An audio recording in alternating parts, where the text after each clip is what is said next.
بسم اللہ الرحمن الرحیم۔ السلام علیکم۔ واحد مومن جو ہمیشہ جہنم میں رہے گا۔ ایک دفعہ حضور پاک صلی اللہ علیہ وآلہ وسلم صحابہ کی محفل میں جلوہ فرما تھے کہ ایک شخص حاضر ہوا اور عرض کرنے لگا، یا رسول اللہ صلی اللہ علیہ وآلہ وسلم، کوئی ایسا مومن بھی ہے جو جہنم میں رہے گا؟ حضور پاک فرمانے لگے، ہاں، ایک شخص ایسا ہوگا جو جہنم کی گہرائی میں 1000 سال رہے گا اور مسلسل اونچی آواز سے پکارتا رہے گا، یا حنانو یا منان۔ ایک دن وہ اس قدر اونچی بلند آواز سے یا حنانو یا منان کہے گا کہ حضرت جبریل علیہ السلام جہنم کے قریب سے گزرتے ہوئے اسے سن لیں گے۔ حضرت جبریل علیہ السلام حیران ہوں گے کہ یہ کیسی عجیب بات ہے کہ کوئی مسلسل یا حنانو یا منان پکار رہا ہے۔ حضرت جبریل علیہ السلام اللہ کے عرش کے سامنے حاضر ہوں گے اور سر سجدے میں رکھ کر خدا کی تسبیح بیان کریں گے۔ اللہ فرمائے گا، اے جبریل، سر اٹھاؤ۔ جیسے ہی جبریل علیہ السلام سر اٹھائیں گے تو اللہ فرمائے گا، بتاؤ جبریل، کیا عجب دیکھا آج تم نے؟ حضرت جبریل علیہ السلام عرض کریں گے، اے ہمارے رب، میں نے جہنم سے آتی ہوئی ایک آواز سنی ہے جو کہ گہرے گڑھے سے لگ رہی تھی۔ کوئی پکار رہا تھا، یا حنانو یا منان۔ اللہ فرمائے گا، اے جبریل، جہنم کے داروغہ مالک کے پاس جاؤ اور اسے کہو کہ جو بندہ یا حنانو یا منان کے صدا لگا رہا ہے اسے جہنم سے نکال کر تمہارے حوالے کر دیں اور پھر اسے میرے پاس لے آؤ۔ حضرت جبریل علیہ السلام جہنم کے دروازے پر تشریف لے جائیں گے، دروازے پر دستک دیں گے۔ حضرت مالک باہر آئیں گے۔ حضرت جبریل علیہ السلام انہیں اللہ پاک کا حکم سنائیں گے۔ حکم سن کر حضرت مالک علیہ السلام جہنم کے اندر جائیں گے۔ ہمارے پیارے آقا صلی اللہ علیہ وآلہ وسلم نے فرمایا، جیسے ماں اپنے بچوں کو پہچانتی ہے، حضرت مالک ایسے جہنم کو پہچانتے ہیں۔ اس کے باوجود آپ یا حنانو یا منان کہنے والے شخص کو نہیں کر پائیں گے تلاش۔ باہر تشریف لائیں گے۔ حضرت جبریل علیہ السلام سے عرض کریں گے، اے جبریل، جہنم نے گہرا سانس لیا ہے، اس لیے کون سی چیز پتھر ہے، کون سی چیز لوہا ہے اور کون انسان ہے، اس کی پہچان نہیں ہو رہی۔ حضرت جبریل علیہ السلام پھر اللہ کی بارگاہ میں سجدہ کریں گے۔ اللہ پاک ارشاد فرمائے گا، اے جبریل، سر اٹھاؤ، تم یا حنان یا منان کہنے والے کو کیوں نہیں لائے؟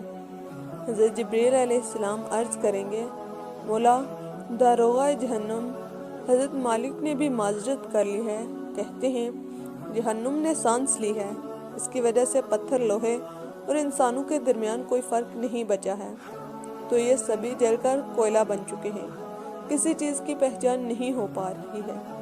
اللہ پاک فرمائے گا، جبریل، مالک سے کہو میرا بندہ جہنم کے فلاں گڑھے میں فلاں کونے میں اس طرح پڑھا ہوا ہے۔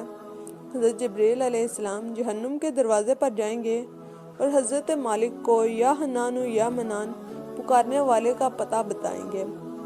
حضرت مالک جہنم کے اندر جائیں گے اور دیکھیں گے ایک شخص ہے، اس کے پاؤں اس کی پیشانی کے ساتھ اور ہاتھ گردن کے ساتھ بندھے ہوئے ہیں اور جہنم کے سام بچھو اس کے ساتھ لپٹے ہوئے ہیں۔ حضرت مالک اس کی زنجیریں توڑ دیں گے اور جہنم سے نکال کر حضرت جبریل علیہ السلام کے حوالے کر دیں گے۔ حضرت جبریل علیہ السلام اسے عرش الہی کے سامنے لے کر حاضر ہوں گے، سر سجدے میں رکھیں گے۔ اللہ پاک فرمائے گا، اے جبریل، سر اٹھاؤ۔ جبریل علیہ السلام سر اٹھائیں گے۔ اب اللہ پاک اس بندے سے فرمائے گا، اے بندے، کیا میں تیری بہترین تخلیق نہیں کی تھی؟ کیا میں نے تیری طرف رسول نہیں بھیجے تھے؟ کیا ان رسولوں نے تمہیں میری کتاب نہیں سنائی تھی؟ کیا میرے رسولوں نے تجھے نیکی کا حکم نہیں دیا تھا، تجھے برائی سے منع نہیں کیا تھا؟ وہ بندہ ساری باتوں کو مانے گا، اقرار کرے گا، یا اللہ، تو نے میری بہت اعلیٰ تخلیق فرمائی، تیرے رسول بھی تشریف لائے، انہوں نے تیرے احکام بھی سنائے۔ اللہ پاک فرمائے گا، پھر تو نے فلاں فلاں گناہ کیوں کیے؟ وہ عرض کرے گا یا اللہ میں نے اپنی جان پر ظلم کیا جس کی سزا میں نے مجھے جہنم میں ڈال دیا گیا۔ اے اللہ اس کے باوجود میری امید نہیں ٹوٹی، مجھے تیری رحمت سے امید تھی، اسی لیے میں یا حنان و یا منان پکارتا رہا۔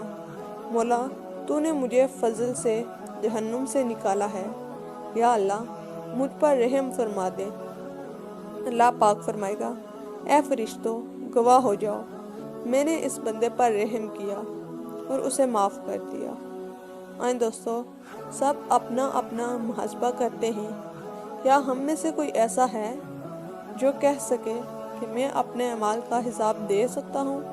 اپنے اپنے گریبانوں میں نظر ڈالیے، کوئی ایسی خوبی یا نیکی جس پر ہمیں یقین ہو کہ ہمیں دوزخ میں نہیں ڈالا جائے گا۔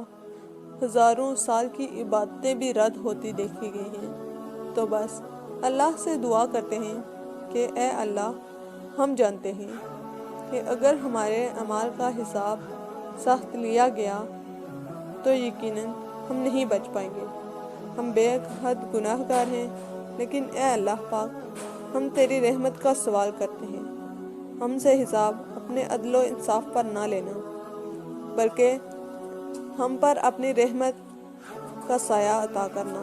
اے اللہ پاک ہماری دعا کو مقبول فرمانا۔ والسلام، خدا حافظ۔